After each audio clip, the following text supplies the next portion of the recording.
C'est moi la facture électronique. J'ai mis le temps, mais j'arrive.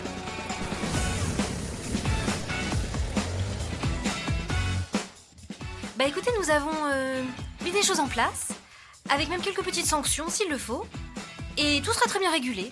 Tout est prêt aussi de votre côté? C'est un rôle charnière. Attendez, vous verrez en 2026 quand ça va sortir. Je crois que j'ai une ouverture. Je suis sur le point de trouver des nouveaux collabs et je crois que mes clients me kiffent.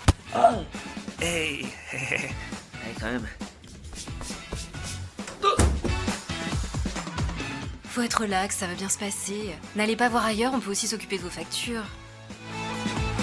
Écoutez, moi je continue à faire comme j'ai toujours fait. Moi je facture mes clients avec des fichiers Word et des PDF et j'envoie mes factures par mail à mon expert. Voilà.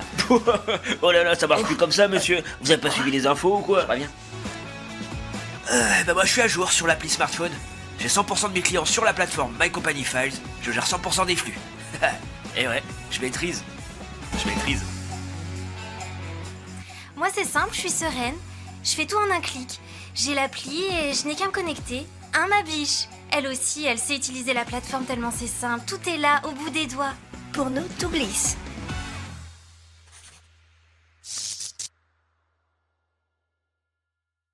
Bonjour à tous donc sur YouTube comme dans la salle. Donc j'ai déjà accueilli les personnes dans la salle.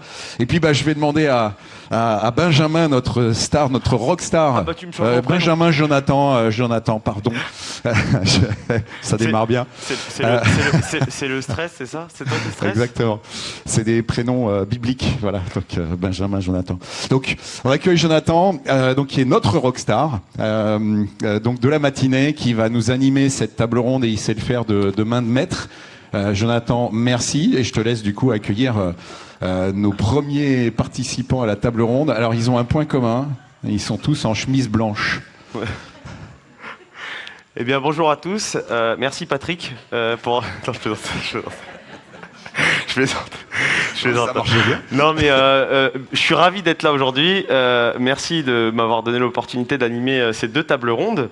Et du coup, on va commencer avec une première table ronde avec nos éditeurs pour parler justement de la facture électronique. Et donc, je vous demande d'accueillir Mickaël de Chain Trust, Damien de Semteo qui est arrivé ou qui n'est pas encore arrivé, François de Cégide, Dominique de RCA et Benjamin de ECMA Je Facture. Je dis les deux, comme ça au moins je suis sûr de ne pas me tromper. Alors moi je vais rester debout, parce que d'habitude je travaille en marchant, alors il se fout tout le temps de ma gueule à chaque fois. Mais du coup je vais rester debout, je suis plus à l'aise. Mais je marche aussi, hein, d'ailleurs. Ça se voit, ça se voit. Vous avez des micros devant vous, alors je pense que vous en avez à peu près un chacun. Sinon, vous allez partager. Moi j'ai la chance, j'ai une petite Madonna. Et puis on va attaquer tout de suite dans le vif du sujet. Donc on n'a pas tous le même niveau de connaissance ici, donc rapidement je vais me présenter, moi je suis expert comptable, donc vous vous demandez peut-être pourquoi je suis en train d'animer un truc comme ça, mais parce que je suis aussi créateur de contenu et que j'anime ce genre d'événements et c'est quelque chose qui me plaît, que je fais à côté des cabinets que je dirige avec mes associés, et on n'a pas tous le même niveau de connaissance, donc on va commencer par la base, et puis je vais poser une question assez simple à toi Benjamin. Je vais commencer par toi parce que j'avais ma première question qui était pour Damien, mais il n'est pas là, donc tu vas prendre sa place. Juste petite précision, donc Damien qui représente Ingénéo était coincé à Marseille avec les incendies, donc il doit nous rejoindre normalement, donc si vous voyez arriver Damien, vous pourrez lui faire une ovation, il aura réussi à arriver jusqu'à Paris. Du coup, est-ce que en une phrase simple, tu peux nous donner la définition concrète d'une PDP et d'un OD? En une phrase simple? On va essayer de vulgariser quand même, même s'il faut que ce soit technique. Mais... On va essayer de vulgariser. Donc le principe, en fait, une PDP, elle est certifiée par l'administration fiscale. Donc c'est une plateforme qui va permettre de répondre aux obligations de la facturation électronique. Donc c'est-à-dire transmettre des factures dans un format structuré de plateforme à plateforme, donc de PDP à PDP, et extraire ces informations pour les envoyer à l'administration fiscale. et transmettent également ce qu'on appelle le e-reporting, donc toutes les transactions avec des particuliers, ce qu'on appelle par exemple les éléments de caisse, et également les statuts, les informations de paiement. Donc ça, c'est une PDP, donc qui est certifiée par l'administration fiscale. D'ailleurs, elles vont changer de nom, hein, ça a été annoncé hier par la DGFiP et la IFE, donc ça s'appellera plus PDP, donc ça va être encore plus simple pour vous. On dira ex-PDP New. Ex-PDP New, ou feu PDP New, exactement. Ouais. Et une OD, c'est un opérateur de dématérialisation. Globalement, c'est un logiciel qui n'est pas certifié par l'administration fiscale, mais qui va intervenir dans tout l'écosystème de facturation et de paiement. Donc, c'est par exemple un outil de facturation, un outil de production comptable est un OD. Voilà, donc c'est tous les logiciels. My Company Files est également un OD. Voilà, en résumé. Super, bah, c'est plutôt clair. François, dans la pratique, du coup, qu'est-ce qui relève d'un OD plutôt que d'une PDP? Parce qu'on comprend qu'il y a l'agrément, hein, mais vraiment au niveau terrain, pratique. Souvent, en fait, ce qui est présent sur le marché, souvent collationne PDP et OD. Hein, je pense par exemple à Je Facture, vous êtes à la fois PDP et OD, c'est-à-dire qu'une PDP en réalité c'est un tuyau un peu sur le. Enfin, si on fait une comparaison avec les télécoms, une PDP en réalité c'est un tuyau sous le goudron qui a pas, qui fait passer en fait, qui fait passer des flux, hein, qui transporte des flux, c'est un moteur de flux en réalité.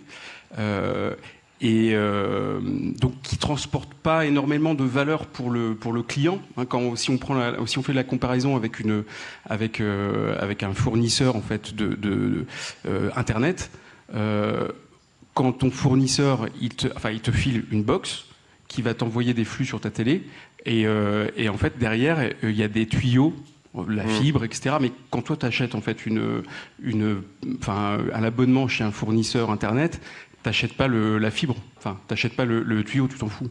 En fait, ce que t'achètes, c'est l'image que tu vas avoir sur ta télé, c'est la téléphonie, c'est etc., etc.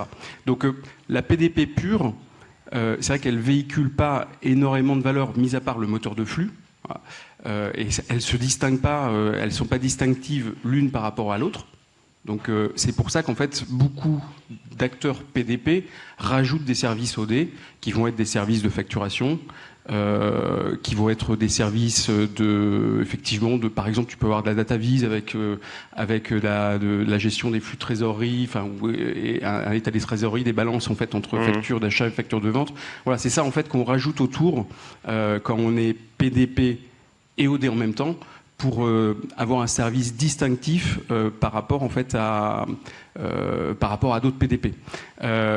En fait, vous, quand vous allez devoir choisir votre PDP pour vos clients, enfin, ce qui est important, c'est que pour moi, hein, c'est que vous choisissiez en fait, vous soyez le maître de vos systèmes, le système d'information, parce que le système d'information, c'est ce qui va vous permettre de collecter et d'envoyer ensuite les flux dans l'appareil de production, hein, dans votre logiciel de production. Donc c'est important que vous maîtrisiez ça et que ce soit pas quelqu'un d'autre qui le maîtrise. Et vous allez voir que vous avez beaucoup de gens qui vont vouloir maîtriser cet appareil de collecte parce que ça véhicule beaucoup de valeur à travers les OD. C'est vrai qu'il va falloir vous poser la question, qu'est-ce qui me garantit la souveraineté, grosso modo, et la maîtrise de ces flux, et qu'est-ce qui me garantit en fait que ça va venir dans mon outil de compta pour assurer la conformité. En fait, en vrai, le vrai enjeu pour vous, experts comptables, et pour nous, éditeurs, pour les experts comptables, c'est de faire en sorte que vous maîtrisiez le système d'information. Mais ça, je pense qu'on en reparlera. Vous avez beaucoup de gens qui vont vouloir le maîtriser à votre place pour capter la valeur. Voilà. Et justement, il y a un sujet... j'ai toujours du mal à le dire, d'interopérabilité. Je l'ai bien dit.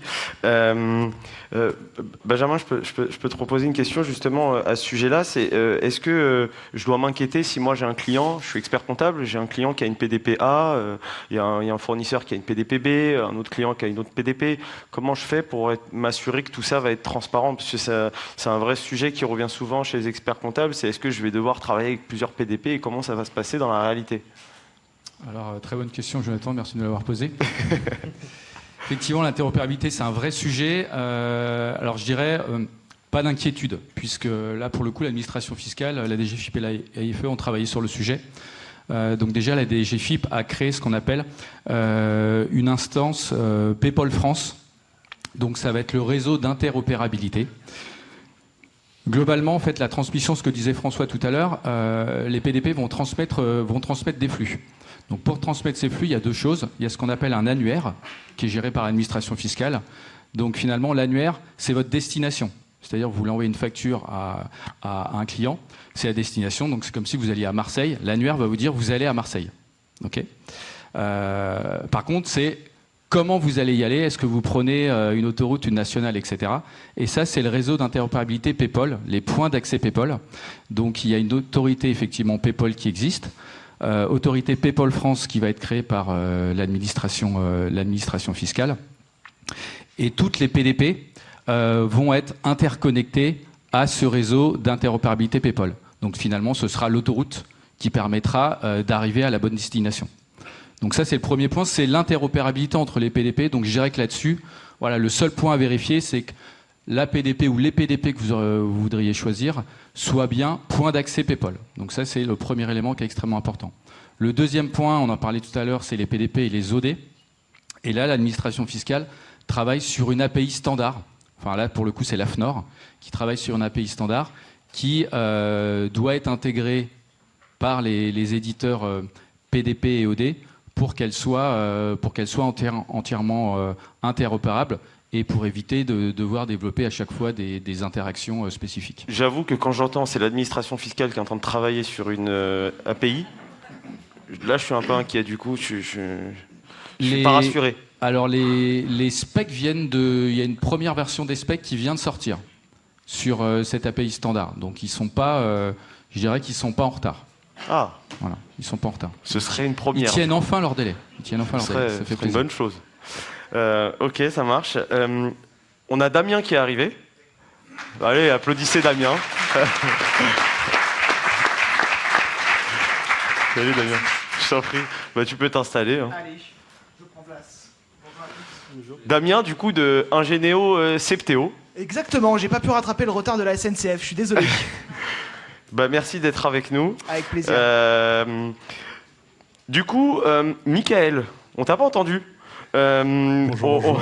On entend beaucoup d'éditeurs qui parlent de gratuité dans les communications. Alors nous, ça nous dérange pas du tout, bien au contraire. Mais est-ce que c'est une réalité qui est vraiment durable ou est-ce que c'est juste temporaire, le temps de nous rassurer un petit peu dans un premier temps ? Donc vous êtes tous experts comptables, donc vous êtes tous au courant que le but d'une société, c'est quand même de générer du profit. Certaines sociétés décident de rendre un produit gratuit. C'est généralement des sociétés qui ont levé des fonds pour connaître un petit peu ce milieu. Tôt ou tard, ces sociétés qui ont levé des fonds pour nourrir leur croissance, leurs investisseurs leur demanderont un retour sur investissement. Donc si vous prenez une PDP complètement gratuite, j'ai pas dit incluse dans un package, j'ai dit complètement gratuite, pour moi c'est extrêmement dangereux. Vous vous exposez au fait que tôt ou tard, la réalité va gagner et leurs investisseurs vont demander un retour sur investissement, peut-être quand ils auront pris des parts prédominantes du marché. Et là, vous serez bloqué avec ces éditeurs. Donc je vous déconseille formellement ceci, mais... ça me rappelle une histoire avec du social. Oui, ça, vaguement. Voilà, donc voilà mon opinion sur la question. Ok.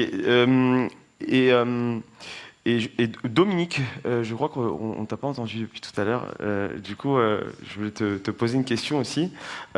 Comment, aujourd'hui, votre cible préférentielle, je pense que c'est vraiment la TPE.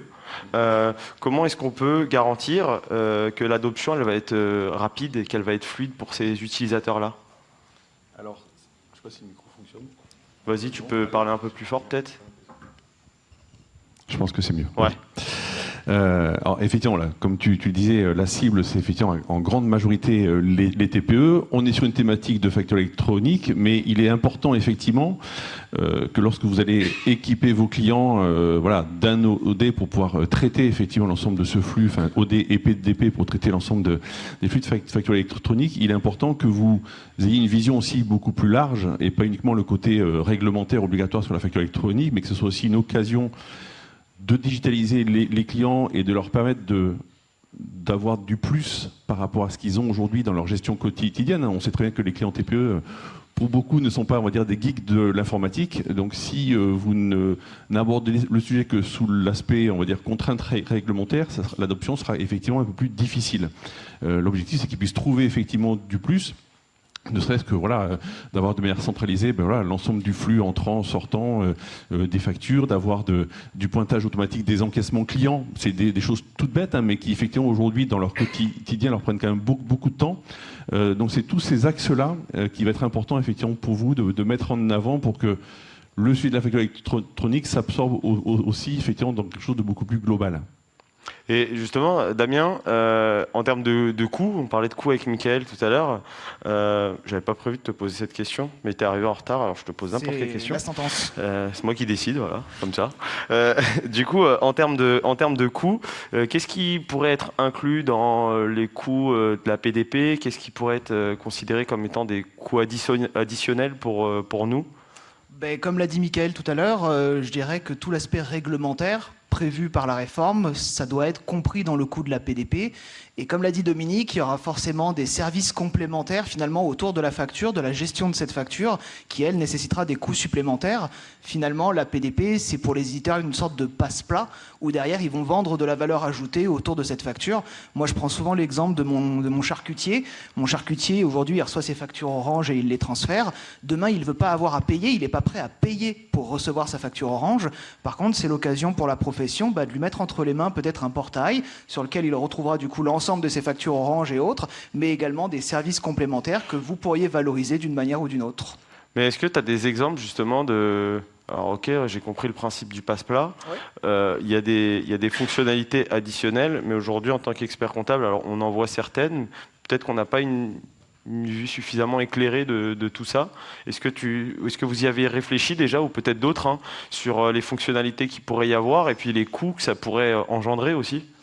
Une super idée, je trouve, qui colle parfaitement à cet exemple, c'est le paiement de la facture. Il peut aussi bien être fait par le client via la plateforme que vous lui mettrez à disposition, ou ça peut être un service que le cabinet peut reprendre en interne et proposer comme service additionnel à ses clients qui ne veulent pas accorder du temps sur de l'administratif.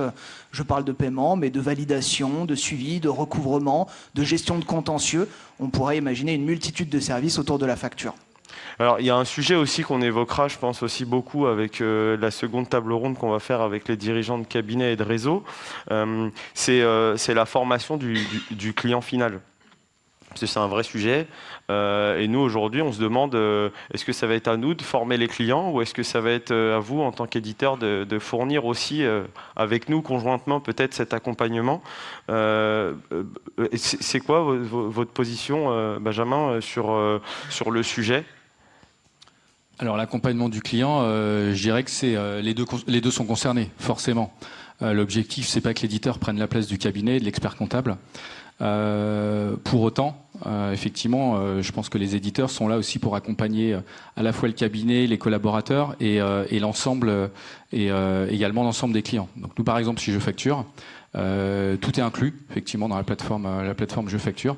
Donc on accompagne le client, on accompagne qui est notre premier client, donc l'expert comptable, ses collaborateurs. Et on va également accompagner les clients du cabinet. Donc c'est pour ça que aujourd'hui on a recruté pas mal de ce qu'on appelle des CSM, des Customer Success Managers, qui vont pas accompagner tous les clients des cabinets un par un, mais qui vont pouvoir les accompagner au travers de webinaires, de formations, en support du cabinet. Mais l'objectif, en tout cas à mon sens, n'est pas que l'éditeur prenne la place du cabinet. Le cabinet doit être maître et doit rester maître dans sa relation client. En fait, ça, je l'entends. Et quand je discute avec des experts comptables, on n'a pas tous la même typologie de cabinet, la même taille de cabinet, et pas tous les mêmes équipes aussi. Et certains ont la bande passante pour pouvoir aller être vraiment au contact du client et vraiment l'accompagner sur cette partie-là. Et d'autres ont un peu moins de bande passante et du coup, ils sont beaucoup plus inquiets. Et c'est là où je pense aussi, pour des petits cabinets, peut-être, ça va être peut-être un petit peu plus délicat, parce que du coup, ils vont être un petit peu obligés de dépêcher des ressources sur ce sujet-là, quoi. C'est ce qu'on va proposer, c'est-à-dire que je dirais que ce sera à la main du cabinet.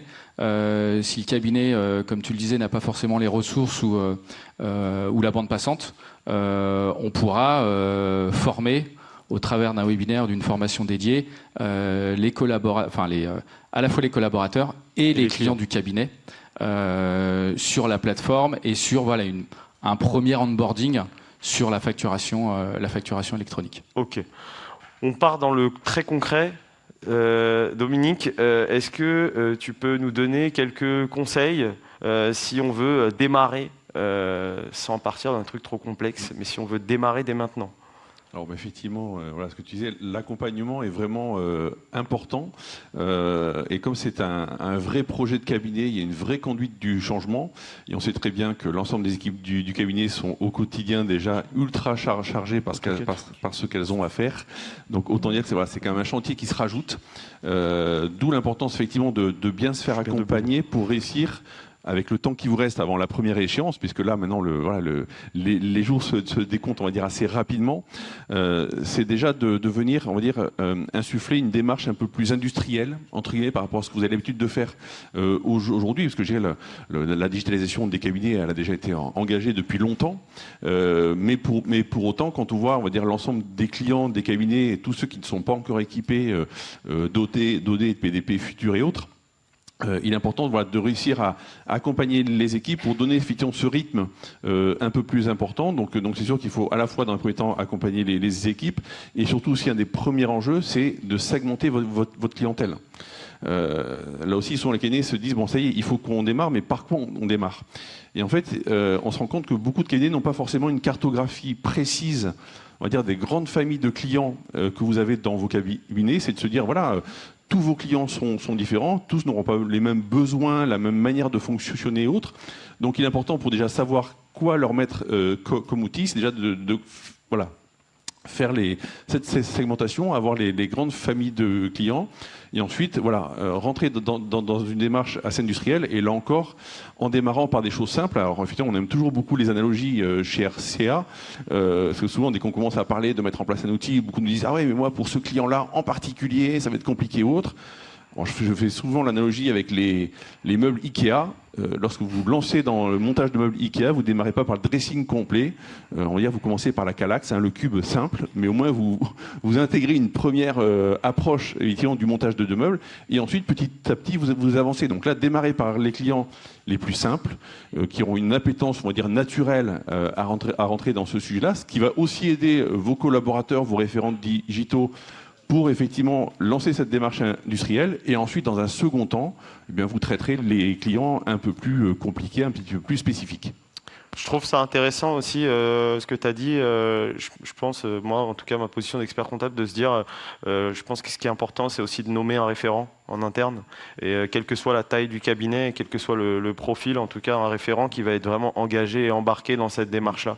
Je pense que ça, c'est vraiment important. Il faut effectivement un ou plusieurs moteurs, parce que d'avoir qu'un seul référent dans le cabinet, ça peut être dangereux également, mais d'avoir plusieurs personnes qui vont insuffler les choses. Et j'en reviens toujours sur cet accompagnement à faire. Enfin, nous on voit sur les accompagnements qu'on met en place dans le cabinet, c'est des accompagnements qui se font sur la durée, parce qu'on sait très bien que si on vient ponctuellement pour insuffler quelque chose et qu'ensuite on disparaît de vos écrans radars, eh bien chacun va repartir dans son quotidien et on se verra 6 mois après, les choses n'auront pas bougé. Donc là, il est important effectivement qu'on vous prenne la main et qu'on vous accompagne effectivement sur des durées suffisamment longues.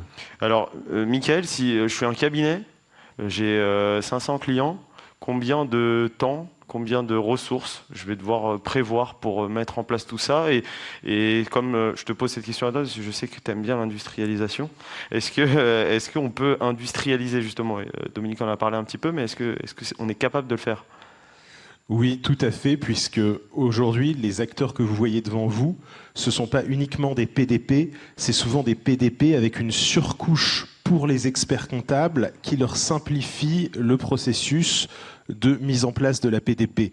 Donc typiquement, une PDP, en fait, c'est juste un envoi de flux, mais nous, éditeurs, pour les experts comptables, on propose non seulement cet envoi de flux, mais en plus une surcouche avec un outil pour envoyer un DocuSign pour faire signer le mandat au client final, avec l'expert comptable, pour nous le déclarer directement à la DGFiP, il nous ouvre des horaires, avec un tableau de bord qui suit qui est inscrit, qui n'est pas inscrit.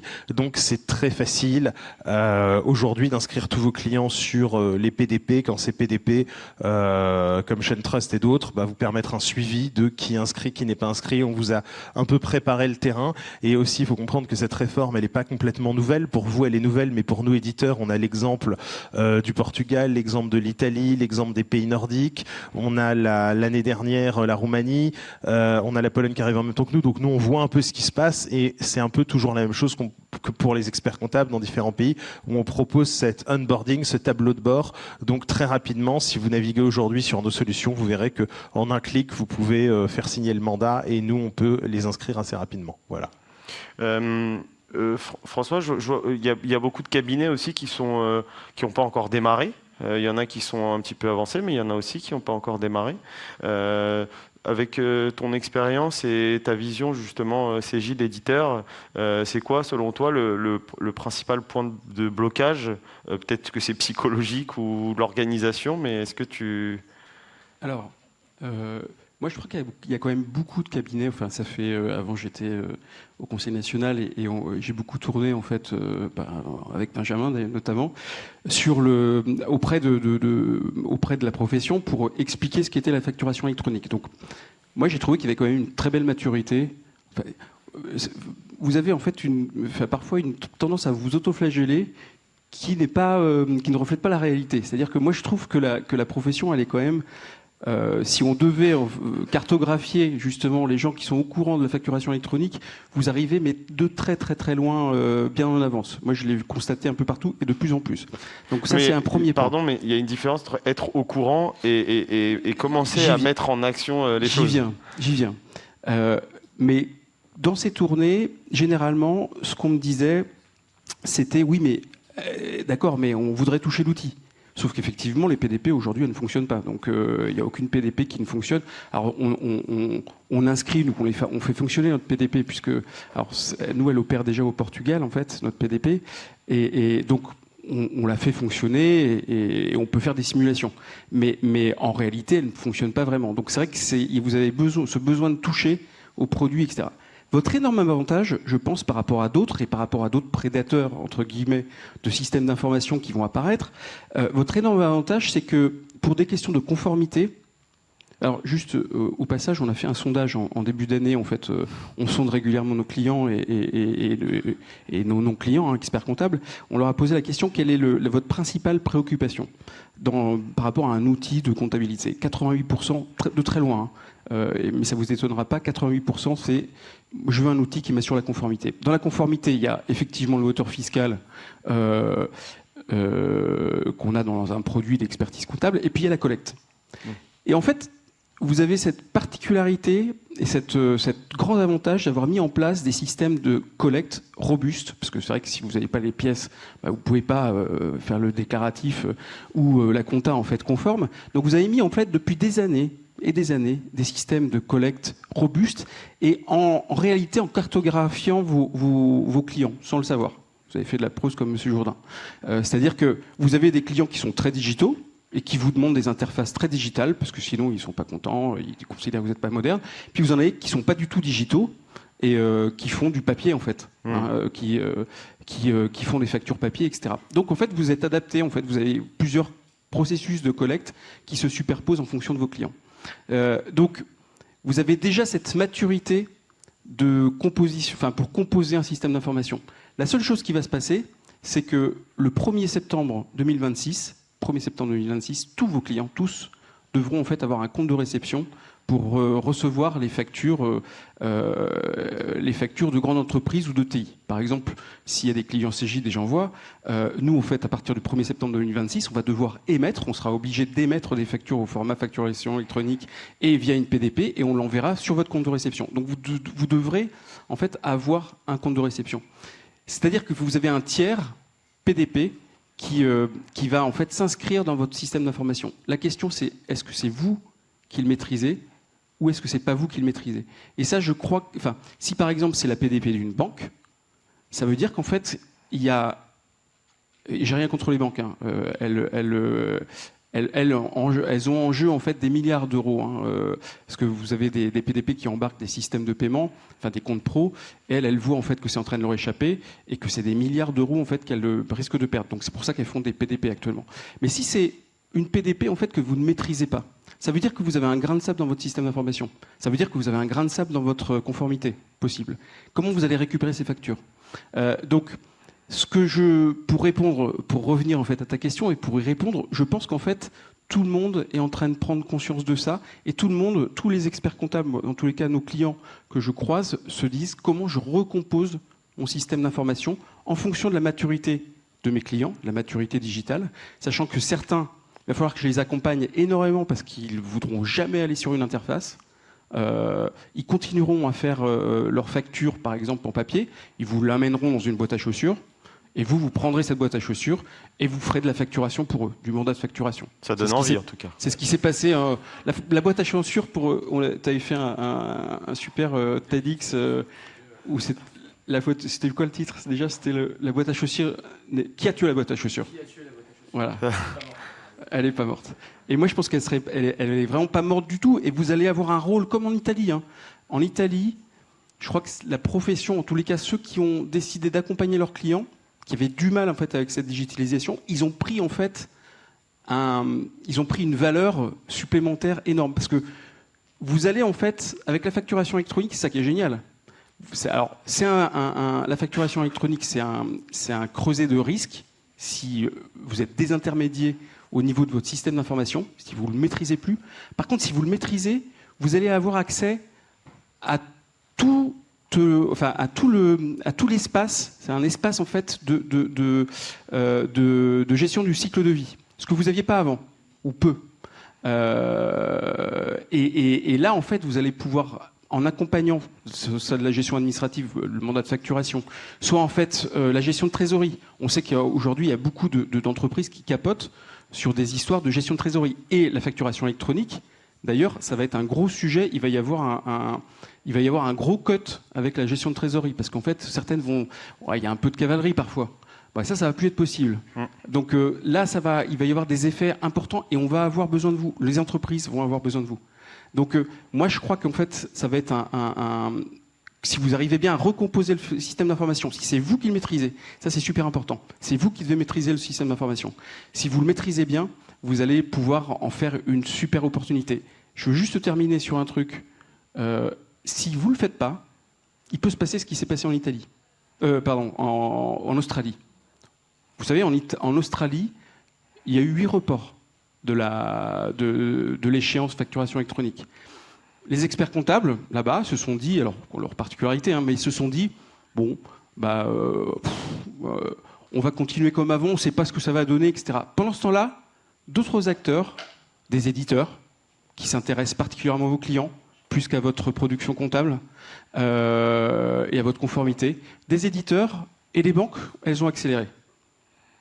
Et elles ont proposé une offre de service justement autour du cycle de vie de la facture. Elles ont capté vos clients. Enfin, elles ont capté leurs clients, pas les vôtres. Leurs clients. Vous savez combien ça a donné en fait de perte de chiffre d'affaires pour les cabinets? 38%. Donc c'est pour ça qu'en fait, à mon avis, il y a urgence. Et il y a urgence en fait à travailler avec des éditeurs, et je pense qu'ils sont autour de la table, des éditeurs en fait qui sont intéressés non pas par vos clients, mais par vous. Justement, tu as parlé d'Italie, tu as parlé d'Australie. Tout à l'heure, Michael aussi, tu as parlé d'autres pays européens. Et justement, avec Visma, vous avez aussi la chance d'avoir cette vision-là et ce retour d'expérience. Est-ce que justement, il y a des enseignements à tirer de ce qui a été fait au travers de l'expérience Visma dans les autres pays et qu'on pourrait justement retranscrire pour la France ? Oui, tout à fait. Alors, Visma, c'est environ 40 millions de factures électroniques par mois, avec énormément de sociétés, une vingtaine qui sont PDP, alors ça s'appelle pas PDP dans le pays où elles opèrent, mais il y a Mavanta, il y a Infact, il y a la plus récente qui s'appelle Smart Bill, où ça a été la mise en place en Roumanie l'année dernière. Donc ce qu'il faut comprendre, c'est que ça se passe relativement mal pour ceux qui ne sont pas préparés quand même. Et donc nous, vous êtes des professionnels des finances, vous êtes des experts comptables. Donc notre conseil, vraiment au vu de ce qui s'est passé, c'est vraiment d'anticiper. Et je souligne un point particulier, surtout de mettre vos clients sur un outil de facturation numérique. Si votre, enfin pas forcément celui de Chain Trust, mais beaucoup d'outils proposent un outil de facturation, et surtout de leur expliquer de faire des avoirs quand la facture est pas bonne. Parce que là, ce qui va se passer, c'est qu'au moment où la facture part d'une PDP A à une PDP B, il y a l'État au milieu qui a pris la TVA collectée, la TVA déductible. Donc, je me suis trompé, je refais une facture, très bien. Une nouvelle TVA collectée, une nouvelle TVA déductible. Ah mince, ça j'ai dit que je lui faisais gratuitement, je refais une facture, TVA collectée, TVA déductible. Donc si tout de suite, dès aujourd'hui, vous les habituez pas à utiliser un outil de facturation qui n'est pas Excel Word, mais qui est inclus dans votre suite, et que vous ne leur apprenez pas à faire des avoirs, vous allez avoir des mauvaises surprises. Et c'est pour ça qu'il faut dès maintenant proposer un peu... mettre quelqu'un, alors un référent, plusieurs référents, qui accompagne ses clients, surtout ceux qui sont peu digitalisés, vers cette réforme. C'est votre rôle d'expert comptable. Voilà. Et je suppose qu'il y a aussi des cas complexes. Benjamin, peut-être que tu peux nous aider aussi à y voir un peu plus clair là-dessus. Je sais pas moi, des cas de multi-systèmes d'information ou alors des groupes dans le bâtiment ou ce genre de choses. Comment ça va se passer pour ces boîtes-là, concrètement ? Alors, effectivement, il y a plusieurs cas aujourd'hui. En termes de facturation, on a 36 cas d'usage qui ont été décrits par la DGFiP et ensuite repris par la FNOR. Alors, tout à l'heure, effectivement, t'en parlais. Le but, c'est pas non plus de se concentrer et de repousser la mise en œuvre au niveau de votre cabinet avec ces cas d'usage complexes. Mais effectivement, dans les cas d'usage un peu complexes, on peut parler... alors dans le bâtiment, effectivement, il y a des notions qui ne sont pas simples.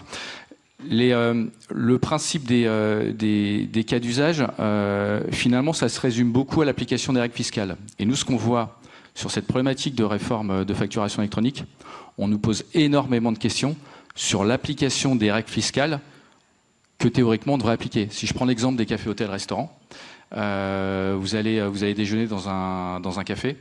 Au-delà de 150 € si c'est un déjeuner professionnel, le restaurateur est obligé de vous émettre une facture. Et en deçà, sur demande, et c'est ce qui va se passer avec la réforme de la facturation électronique, si vous le demandez, il devra vous émettre une facture et donc ensuite la transmettre de PDP à PDP. En fait, on va être sur ces sujets-là. C'est-à-dire que c'est des règles aujourd'hui fiscales qui existent, mais qui sont dans les faits pas tout à fait appliquées. Donc il y a aussi la question beaucoup des acomptes dans le bâtiment, qui est un vrai sujet. Et après, on peut parler aussi des cas type, alors qui sont un peu plus complexes, paiement, le paiement avec de la le règlement avec de l'affacturage. Où là, ça peut être des sujets qui sont un petit peu complexes. Mais je dirais que dans la majorité des cas, vous êtes quand même sur des règles de facturation et de règlement qui sont simples. La question, et finalement, ce qu'on voit souvent, c'est vraiment l'application des règles fiscales, et notamment en matière de TVA. T'en parlais tout à l'heure. Donc finalement, cette réforme va obliger à véritablement être beaucoup plus rigoureux dans l'application des règles fiscales et des règles de TVA, en matière de TVA. Et Damien, on sait que nous, en tant qu'experts comptables, du coup, on travaille tous sur des outils différents ici, je pense. On a tous des outils digitaux. Comme on le disait tout à l'heure, il y a beaucoup d'experts comptables qui ont passé le pas de la transformation digitale, mais on rencontre aussi beaucoup de cas, et nos collaborateurs nous les remontrent, de dysfonctionnement de flux, des déconnexions, des API qui sautent, etc. Et justement, dans ce cadre-là de la facturation électronique, est-ce qu'il y a des choses qui sont prévues en cas de déconnexion de flux, de dysfonctionnement ?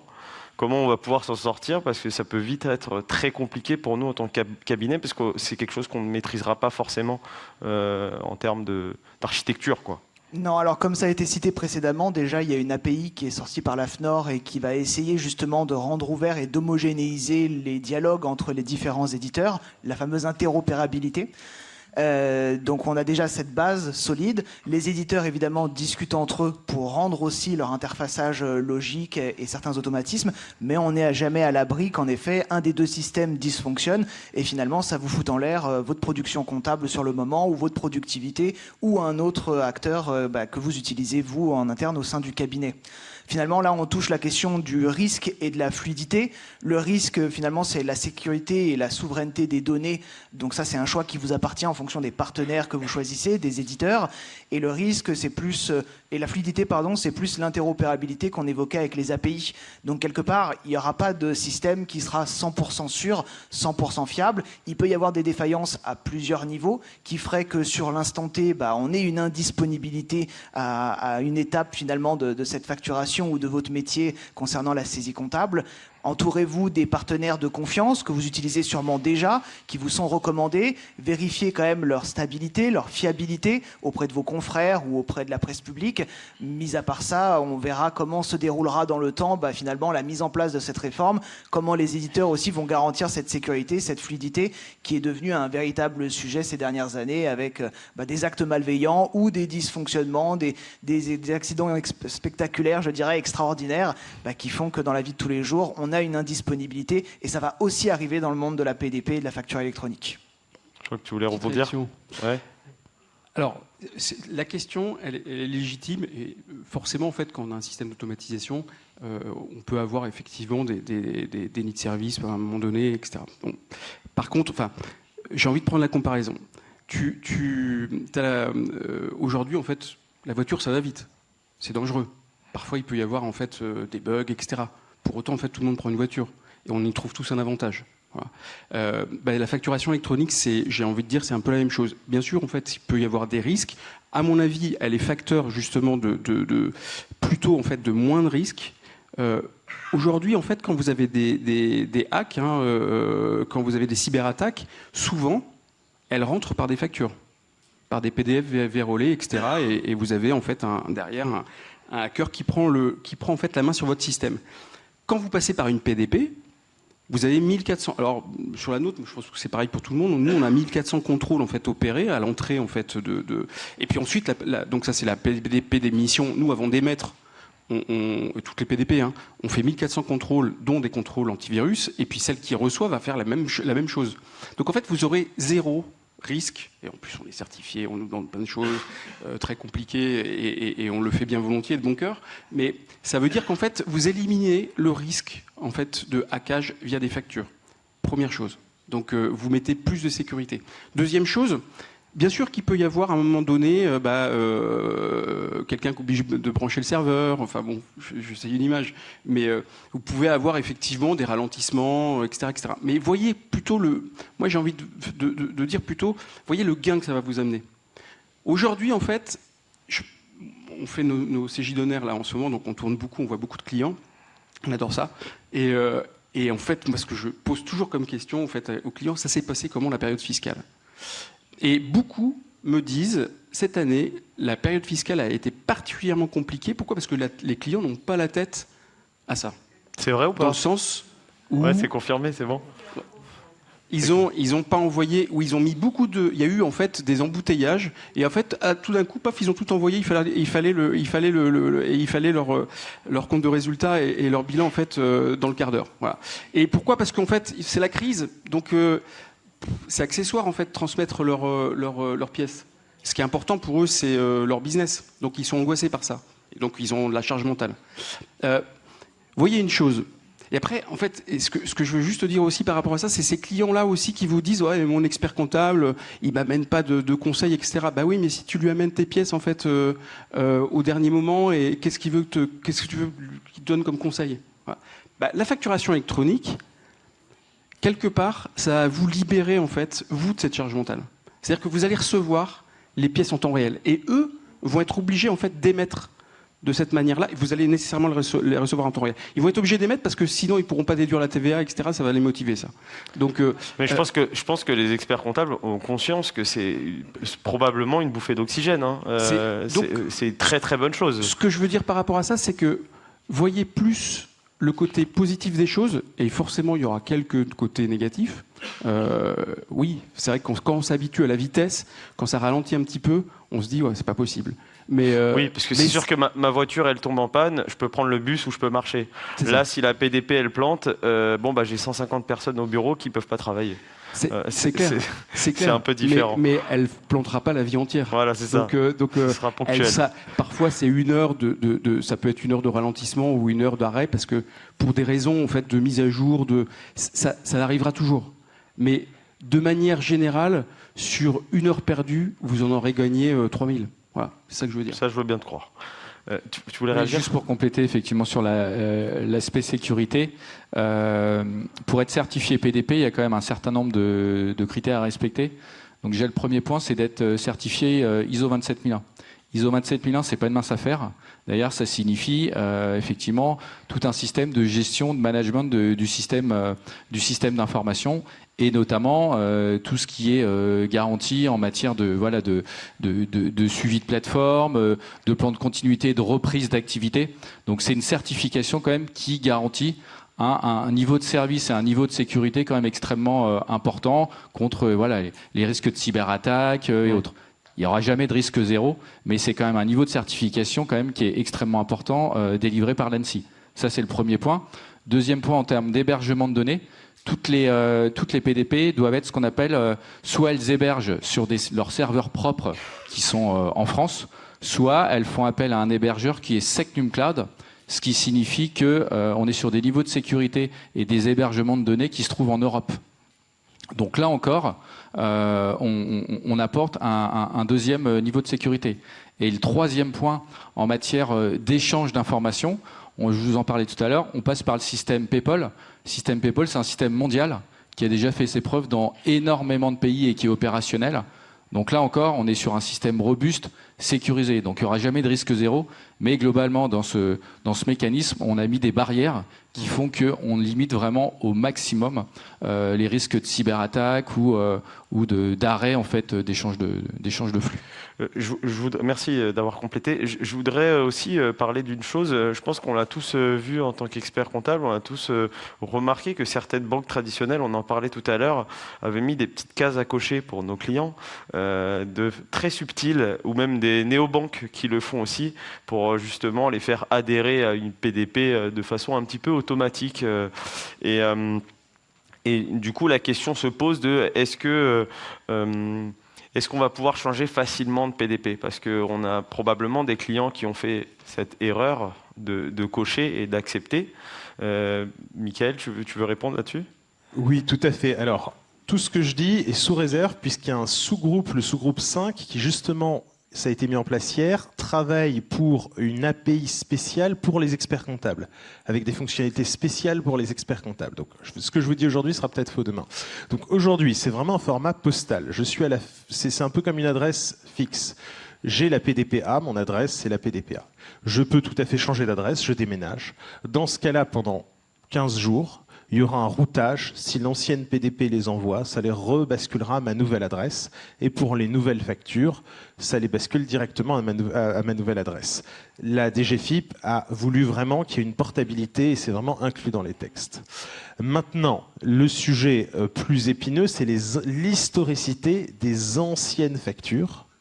Et ça, a priori, le sous-groupe 5 qui est en train de travailler dessus pour les experts comptables, donc ça a été, c'est en cours, on en a parlé hier, donc c'est très récent, il y aurait un moyen de requêter toutes les anciennes factures sur une périodicité pour les basculer d'une PDP-A à une PDP-B. C'est quelque chose qui est en cours de discussion, spécialement pour les professions du chiffre, pour les experts comptables, pour vous.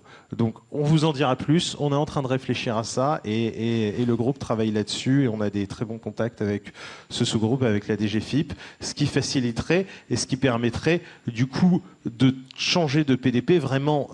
Alors, je parle techniquement, je ne parle pas d'engagement commercial, ça c'est une autre chose, mais qui permettrait en tout cas très facilement de migrer les documents et de migrer les factures et de passer d'une PDP A à une PDP B, un peu comme on fait de la portabilité de numéros de téléphone aujourd'hui sans friction.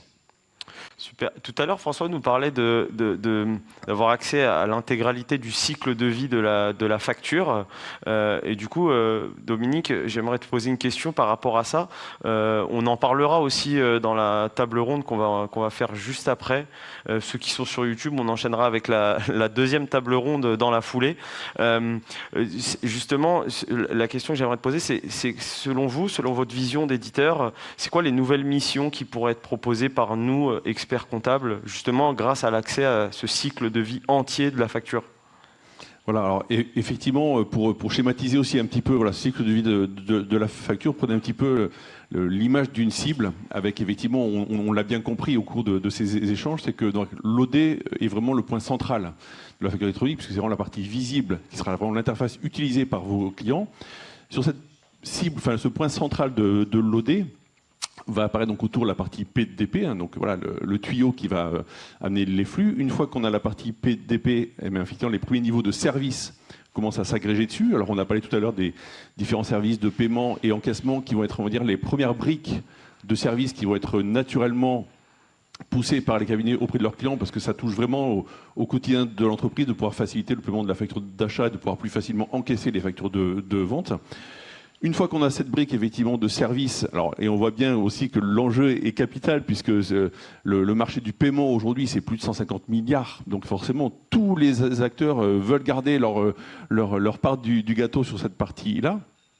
Donc c'est aussi pour ça, et ça rejoint ce que tu disais sur le volet signature du mandat, puisque forcément les banques, entre autres, poussent à fond auprès de vos clients. Donc aussi dans les premières missions à faire pour vous, c'est de communiquer auprès de vos clients pour geler un petit peu le marché et s'assurer qu'ils n'aillent pas trop vite, parce que même s'il y a des solutions pour pouvoir changer de PDP, mais autant anticiper les choses et faire en sorte que le client fasse le bon choix au départ.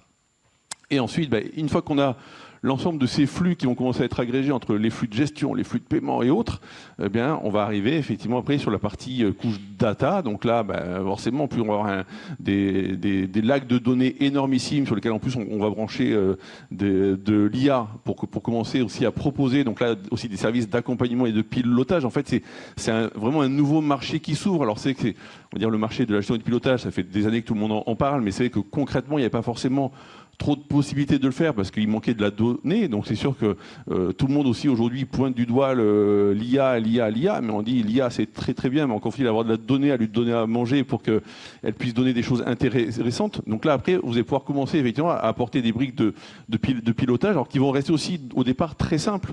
Mais là encore sur les 95% de vos clients qui sont des TPE, les premiers niveaux de pilotage et de gestion de l'entreprise vont déjà être des éléments énormes pour eux et qui vont permettre aussi de commencer à générer du chiffre d'affaires nouveau qui viendra également compenser les pertes d'honoraires entre guillemets à terme que vous aurez sur la partie purement production, puisque forcément la facture électronique va aussi mettre dans l'esprit de vos clients le fait que la compta va se faire encore un peu plus facilement, donc il va falloir quand même trouver des nouvelles sources de chiffre d'affaires. Et ensuite au niveau des services, au-delà du pilotage de gestion et autres, je dirais presque on n'a même pas encore connaissance de tout ce qui va pouvoir être possible au fur et à mesure effectivement de l'exploitation des données qui en sont faites. Mais pour autant, donc ça c'est le point de mire qui est très intéressant, qui est assez excitant, mais pour autant il va falloir dans un premier temps malheureusement faire le travail de plomberie entre guillemets et brancher les tuyaux et faire en sorte que les clients puissent commencer à échanger des données, etc.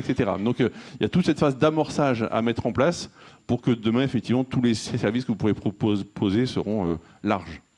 Tout à l'heure, tu parlais de segmentation de portefeuille, et ça, c'est vrai, moi, je trouve que c'est vraiment essentiel, et c'est pour ça que c'est aussi important, nous, en tant qu'experts comptables, qu'on ait une base de données qui soit clean, avec un CRM qui nous permet de bien connaître exactement toutes les informations sur nos clients.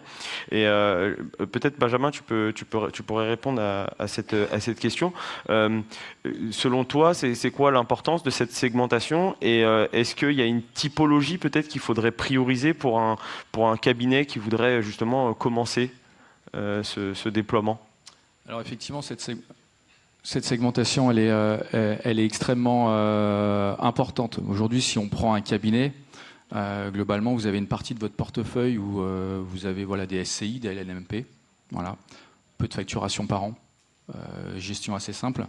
Vous allez vous avez parfois aussi des auto-entrepreneurs. Vous allez avoir des cafés, hôtels et restaurants, des commerces, pharmacies, boulangeries, etc. Et vous pouvez aussi avoir des entreprises de taille un peu plus importante. Vous avez aussi le bâtiment, l'agriculture. Donc effectivement, entre un café, hôtel, restaurant qui va être concerné à terme en 2027 par le invoicing et les reporting et la SCI, clairement, c'est pas du tout les mêmes besoins. C'est pas du tout la même volumétrie, c'est pas du tout les mêmes contraintes. Pour le café, hôtel, restaurant, il faudra relier la caisse à terme en 2027, etc. Donc, moi, je dirais commencer, et t'en parlais tout à l'heure, commencer par le premier meuble Ikea, le petit caisson le plus simple. Donc, commencer, pourquoi pas, effectivement, par les SCI et LMNP qui sont concernés. Vous avez aussi les médecins qui, eux, ils gèrent que des actes, ce qu'on appelle nomenclaturés. Donc, un médecin généraliste qui fait pas de chirurgie esthétique ou autre, lui, il sera concerné que par la PDP de réception. Il n'aura aucune obligation en matière d'émission. Donc, commencer effectivement peut-être par ces professions libérales, les médecins généralistes ou les SCI et LMNP, où vous avez peu de volume et finalement vous êtes sur des cas voire même très simples.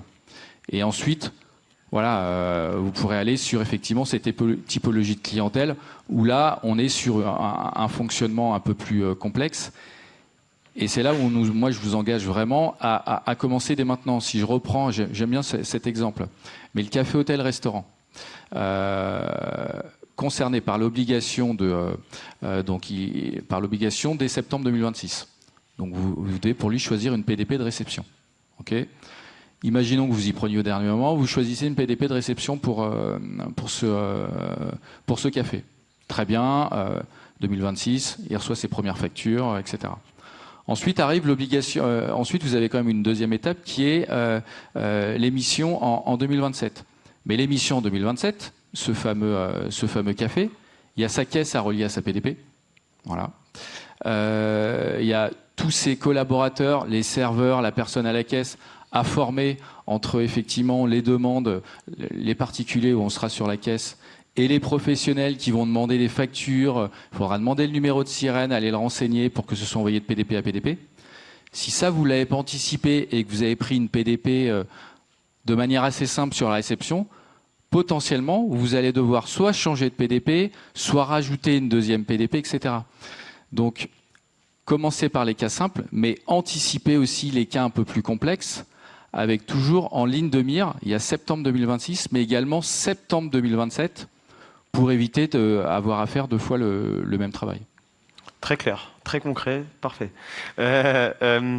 Pour finir, avant de passer aux questions, parce que peut-être que vous avez des questions aussi à poser, n'hésitez pas, hein. On fait ça juste après. On fait un petit tour de table, 30 secondes chacun, pour donner vraiment le conseil numéro 1 selon vous, pour l'expert comptable qui veut casser la baraque sur la facture électronique et pas se planter. On commence par toi, Mika. Je pense que l'action vaut mieux que tous les webinaires que vous pourrez faire. Donc dès aujourd'hui, allez sur vos outils et vous pouvez dès aujourd'hui, j'ai des clients dans cette salle qui sont déjà sur la PDP Chain Trust. Alors en effet, on ne peut pas encore envoyer, recevoir de factures, mais la réflexion est dans l'action. Dès aujourd'hui, commencez à onboarder vos clients sur une PDP. C'est la meilleure solution et pour moi le plus intelligent à faire dès maintenant pour préparer et anticiper cette réforme.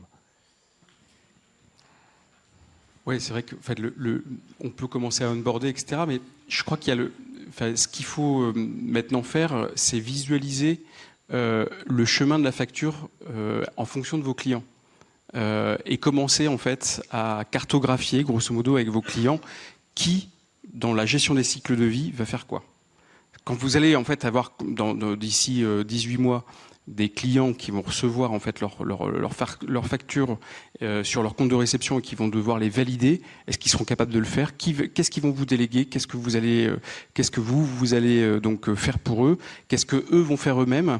Est-ce que ça va être simple? Est-ce qu'il va falloir leur apprendre, etc. Et je pense que c'est à partir de là que vous allez recomposer d'abord le système d'information. Ça, c'est super important. Je reviens sur cette histoire de système d'information. Vous devez le contrôler. Donc, comment vous recomposez le système d'information? Et ensuite, une fois que vous l'avez composé, comment vous allez cartographier l'action de vos clients et de vous-même. Voilà. Et là, après, à partir de ça, vous allez recomposer en fait une lettre de mission qui va vous permettre de gérer ça parfaitement. Voilà, donc comme je disais tout à l'heure, voilà, vous trouvez les pilotes dans le cabinet qui ont pour tel projet, vous leur proposez un accompagnement, puisqu'effectivement, seul, ça va être quand même assez compliqué de bien structurer la démarche au global. Vous segmentez vos clients, ça effectivement, on l'a dit, et à partir de là, vous communiquez aussi. Voilà, on l'a dit, c'est important de communiquer en amont auprès de vos clients pour éviter d'avoir à subir les choix des uns et des autres, parce que ça vous fera perdre un temps énorme par la suite. Et surtout, vous démarrez par le meuble Kallax. Voilà, on l'a dit, commencez par du simple, mais commencez. Alors, je ne vais pas redire tout ce que vous venez de dire, effectivement, sur les différentes étapes, cartographie, etc. Là, si vous devez demain commencer par une chose, vous sortez effectivement de cette journée, cette belle journée My Company Files. Demain, si vous voulez être sûr de garder la main, vous faites signer le mandat à vos clients. Vous avez la chance, effectivement, que la DGFiP ait proposé que vous puissiez inscrire vos clients sur l'annuaire de l'administration fiscale et donc indiquer pour chacun de vos clients quel PDP sera choisi. Pour ce faire, vous devez avoir un mandat de votre client.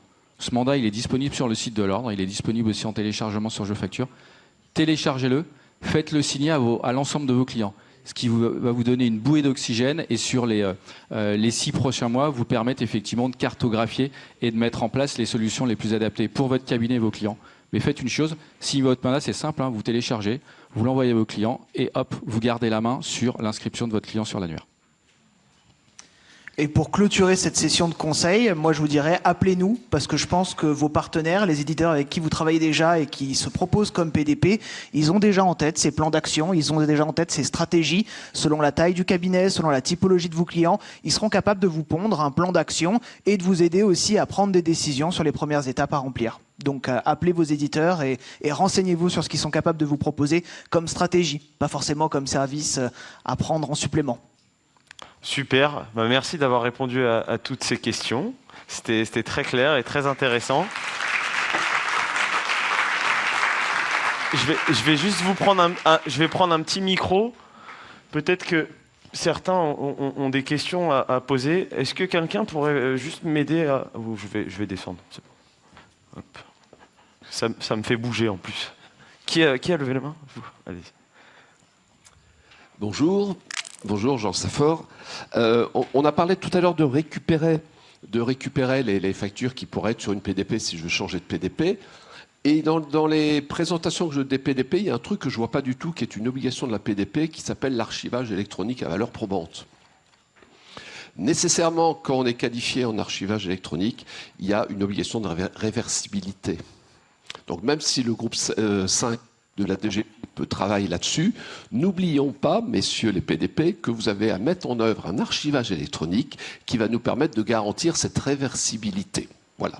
Je vous rappelle les normes, la Z42013, la NF461, enfin tout ce que vous voulez, on est à votre disposition pour vous le détailler, mais nous, utilisateurs, on en a besoin.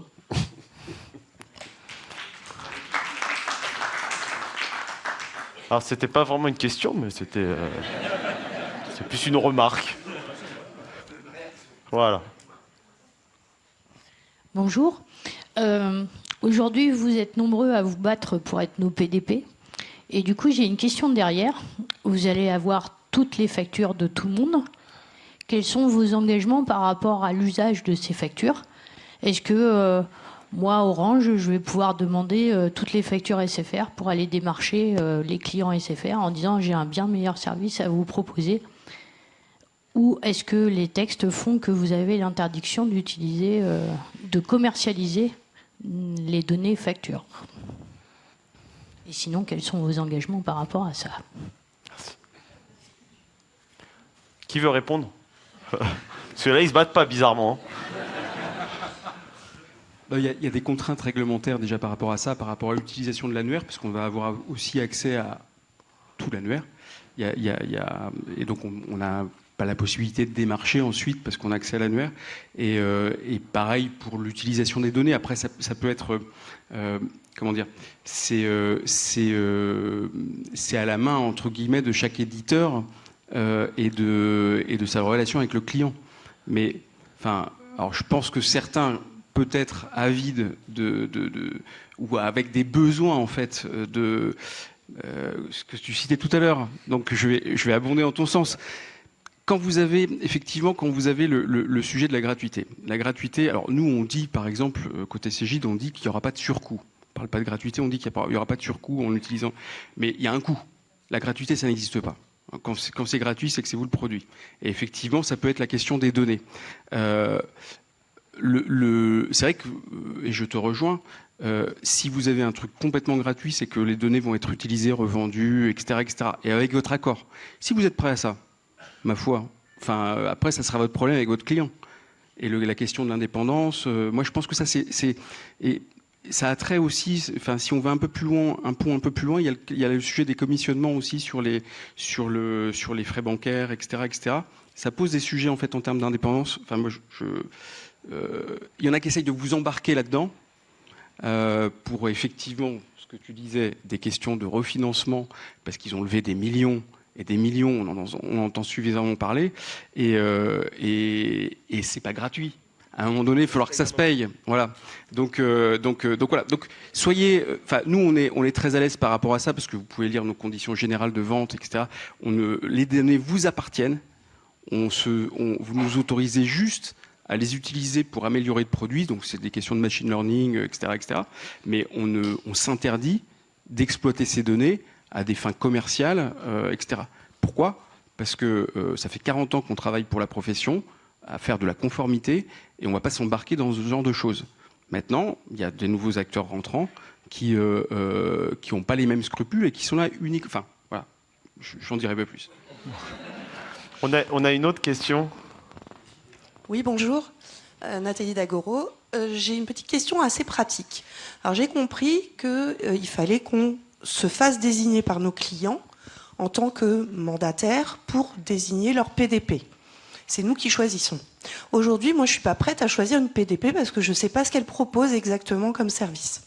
Donc ma question, c'est, je vais faire signer mon mandat, je ne choisis pas encore ma PDP, mais j'ai mon mandat client. Est-ce que je suis quand même obligée d'inscrire mon client sur l'annuaire, mais ça veut dire que dans ce cas-là, je suis obligée de désigner une PDP, ou est-ce que si mon client n'est pas inscrit sur l'annuaire, les autres banques et compagnies peuvent l'inscrire. En fait, moi, je suis un petit peu gênée là-dessus.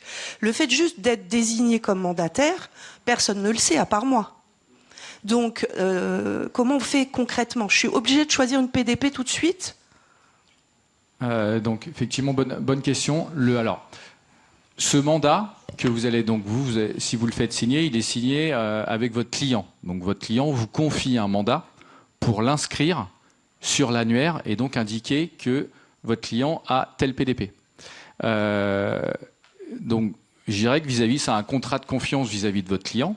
Mais par contre, ça ne vous oblige pas, dès le lendemain, à l'inscrire, à choisir une PDP. Justement, ça vous laisse, je dirais, une marge, un peu d'air pour ensuite analyser le marché, regarder les meilleurs PDP pour votre client et l'inscrire, pour le coup, avant le 1er septembre 2026, qui est la date butoir. Donc ce mandat, en fait, il sert à ça et c'est un contrat de confiance avec votre client. Après, on ne va pas se mentir, hein, rien n'empêche, et c'est ce qui se passe aujourd'hui, on le voit, rien n'empêche tous les acteurs, parce qu'aujourd'hui, à date, depuis hier, il y a 99 PDP certifiés sous réserve, hein, donc on va bientôt passer la barre des 100. Donc rien n'empêche aujourd'hui tout un tas d'acteurs d'aller démarcher vos clients en leur disant oui, venez chez nous, c'est gratuit, vous inquiétez pas, tout va bien se passer, etc. Et que le client signe effectivement avec cette PDP. Mais de toute manière, vis-à-vis de l'administration fiscale, c'est le dernier qui aura raison. Donc ça veut dire que même si votre client il signe et il s'engage, alors il faut faire quand même attention aux conditions commerciales, hein, parce qu'il peut s'engager pour 5 ans. Mais étant donné que voilà, vous avez signé ce mandat avec lui, derrière, juste avant l'échéance, vous allez l'inscrire via ce formulaire. Et donc, c'est le dernier formulaire envoyé à l'administration fiscale qui fera foi. Mais ce mandat, au moins, ça vous permet de vous donner de l'air et surtout de bien informer votre client qu'il ne s'engage pas avec d'autres PDP et surtout commercialement avec des engagements genre 3 ans de gratuité et après 2 ans payants, quoi. On prend une dernière question et après on enchaîne sur... Désolé, j'ai vu qu'il y avait d'autres questions, mais on est très short sur le timing. Hervé Belœuvre, vous avez déjà répondu à la question que j'allais poser, je vais en poser une autre. Vous avez évoqué justement le médecin qui n'est pas conscient d'avoir éventuellement des obligations de TVA, qui devra pourtant être inscrit sur l'annuaire PayPal. Comment on va faire vis-à-vis de tous ces gens-là qui vont nous répondre « mais je ne suis pas à la TVA, je ne suis pas concerné, je ne veux pas de votre logiciel, etc. »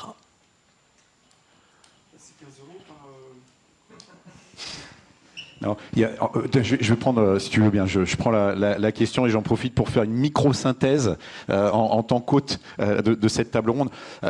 Concrètement, on revient sur les sujets qui ont été abordés d'information, donc de communication vers les clients et de voir ce que peuvent aussi proposer les partenaires.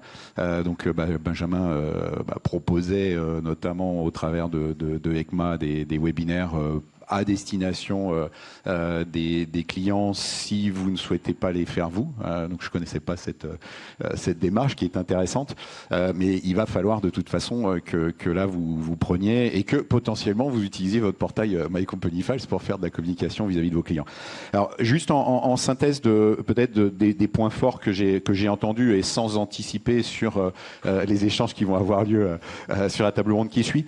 Moi ce que je retiens dans ce qui a été dit, c'est que donc il faut bien différencier. Le PDP, c'est la boîte, enfin le câble, le tuyau qui permet de faire passer du point A au point B. Après, vous avez pour vos clients des besoins d'émission de factures, des besoins donc d'action potentiellement sur les factures reçues. Et là, vous avez besoin de ce que j'appelle les fonctions OD. Voilà, qui peuvent être mises en œuvre au sein du PDP, mais qui peuvent être mises en œuvre de façon différente. On a dans la salle, par exemple, un de nos partenaires, Evolis, qui est donc solution de gestion, qui n'est pas PDP, mais la gestion des statuts, etc., va pouvoir s'opérer à ce niveau-là, par exemple. Voilà, donc bien regarder ce que vos clients utilisent aujourd'hui, s'ils sont dans du confort sur ce qu'ils utilisent, s'ils sont sur mon expérience gestion, par exemple, pour citer quelqu'un d'autre, finalement, comment est-ce que je vais faire mon schéma de flux pour brancher ça de cette façon-là. Ce qui a été dit, l'enjeu, c'est maîtriser le système d'information, et ça, je pense que c'est vraiment ce qu'il faut retenir. Alors, nous, My Company Files, on est là pour ça. On parle, finalement, ce qu'on visualise, c'est un puzzle.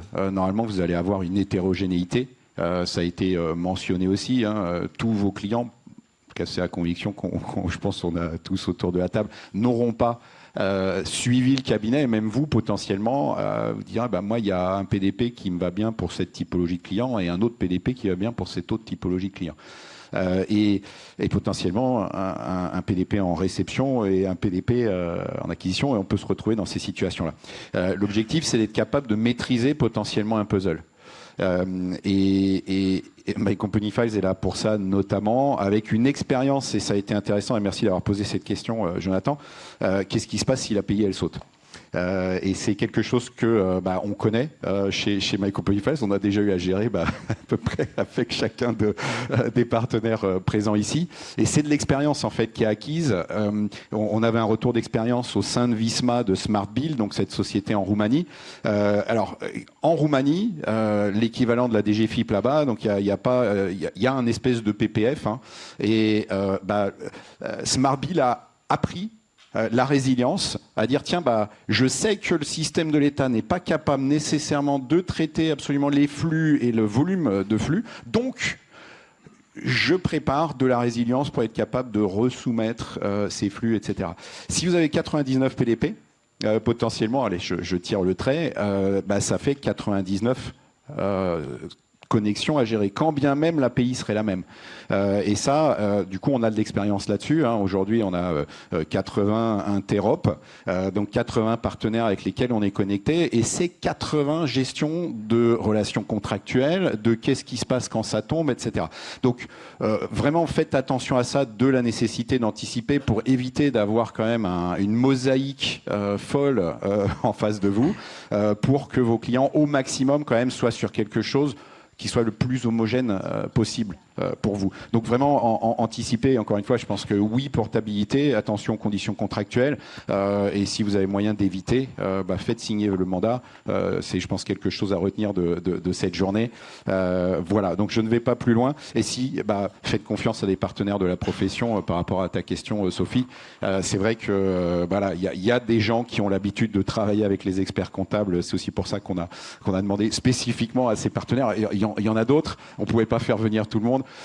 Mais voilà, il y a des engagements de gens qui ont l'habitude de bosser avec les experts comptables, qui sont là pour vous de façon exclusive, bien souvent, et c'est important. Alors bien sûr, après, les CGV sont là aussi pour garantir ça.